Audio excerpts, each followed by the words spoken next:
Welcome to ghost adventures. Aarav और नेहा शहर से दूर एक पुराने गांव में आते हैं। उनकी नई शादी हुई होती है।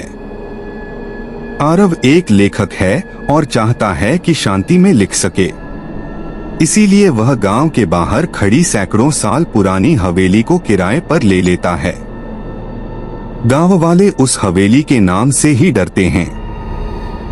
जब आरव और नेहा वहां पहुंचते हैं तो बुजुर्ग दादी माँ उन्हें रोकने की कोशिश करती हैं। दादी माँ गंभीर आवाज में, बेटा, यह हवेली खाली नहीं है। यहाँ रात के बाद कोई और भी जागता है। लेकिन आरव मुस्कुरा देता है। आरव, दादी जी, यह सब अंधविश्वास है। हमें शहर की भीड़ भाड़ से दूर बस शांति चाहिए। नेहा थोड़ी घबराई होती है, लेकिन पति की जिद के आगे चुप हो जाती है। पहली रात सब कुछ सामान्य लगता है, लेकिन जब नेहा पानी पीने उठती है, उसे गलियारे में एक औरत का साया दिखता है। धीरे धीरे हवेली का अजीबपन सामने आने लगता है।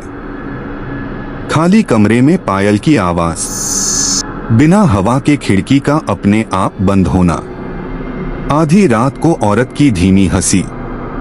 नेहा बार बार आरव को बताती है। नेहा, डरी हुई आरव, यहाँ कोई और है। मैं रोज किसी को महसूस करती हूँ। लेकिन आरव मानने को तैयार नहीं। आरव, नेहा, तुम सिर्फ वहम कर रही हो। नई जगह है, समय लगेगा।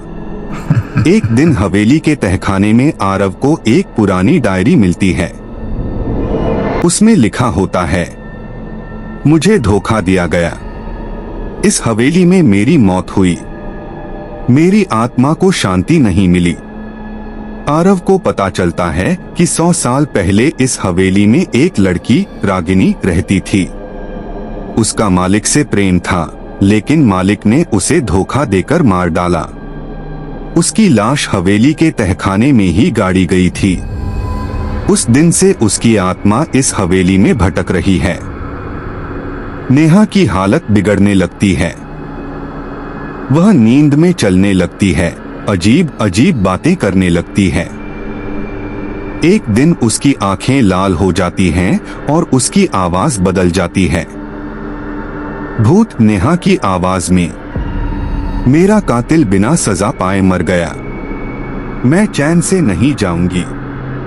अब आत्मा नेहा के शरीर पर पूरी तरह हावी हो जाती है। घर की चीजें अपने आप हिलने लगती हैं। छत से खून टपकता है। गांव के लोग हवेली के पास आना बंद कर देते हैं। आरव बिल्कुल अकेला पड़ जाता है। वह दादी माँ के पास मदद के लिए जाता है। दादी माँ, बेटा, इस आत्मा को सिर्फ सच और इंसाफ चाहिए, नहीं तो यह तुम्हारी पत्नी को मार देगी। आरव गांव के पुजारी को बुलाता है। पूरे हवेली में पूजा शुरू होती है। मंत्रों की गूंज, हवा का तेज बहना, खिड़कियों का टूटना, सब कुछ डरावना माहौल बनाता है। नेहा के शरीर से आत्मा चीखते हुए बोलती है, भूत, मेरा खून बहा था यहाँ। मैं तब तक नहीं जाऊंगी जब तक मेरा सच दुनिया को पता न चले। आरव सारा सच गांव वालों को बताता है।